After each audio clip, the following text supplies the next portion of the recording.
कागलमध्ये उभारण्यात आलेल्या राजर्षी शाहू महाराजांच्या भव्य पुतळा आणि स्मारकाचं उद्घाटन, शहरातील विविध विकास कामांचं लोकार्पण रविवारी राज्याचे मुख्यमंत्री देवेंद्र फडणवीस यांच्या हस्ते होणार आहे। या ऐतिहासिक सोहळ्याच्या पार्श्वभूमीवर आयोजित आजच्या नियोजन बैठकीत हा कार्यक्रम संपूर्ण कागल शहराचा असल्यानं प्रत्येक नागरिकांना मोठ्या संख्येनं सहभागी व्हावं असं आवाहन जिल्हा बँकेचे संचालक प्रताप उर्फ भैया माने यांनी केलं।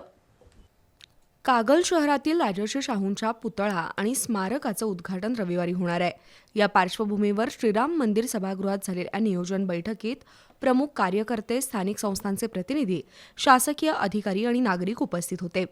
यावेळी जिल्हा बँकेचे संचालक प्रताप उर्फ भैया माने यांनी राजर्षी शाहू महाराजांचं कार्य देशभर प्रेरणादायी असल्याचं सांगत, कागल शहरात उभारलेलं हे स्मारक शहराच्या स्वाभिमानाचं प्रतीक असल्याचं नमूद केलं।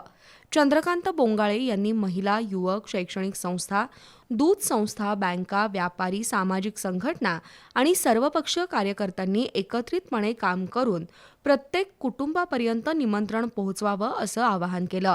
नामदार मुश्रीफ आणि राजे गटाच्या सर्व कार्यकर्त्यांनी तसंच नागरिकांनी मोठ्या संख्येनं उपस्थित राहून हा ऐतिहासिक सोहळा यशस्वी करावा असं माजी नगराध्यक्ष प्रकाश गाडेकर यांनी सांगितलं।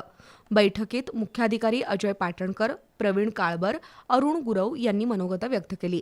यावेळी चंद्रकांत गवळी, आप्पासाहेब भोसले, रमेश माळी, संजय गांधी निराधार समितीचे अध्यक्ष सौरभ पाटील, नंदकुमार माळकर, दीपक मगर, सतीश घाडगे, आनंदा पसारे, सुशांत कालेकर, अर्जुन नाईक, विवेक कुलकर्णी, सम्राट सनगर, संजय चितारी यांच्यासह मुश्रीफ राजे गटाचे प्रमुख कार्यकर्ते उपस्थित होते।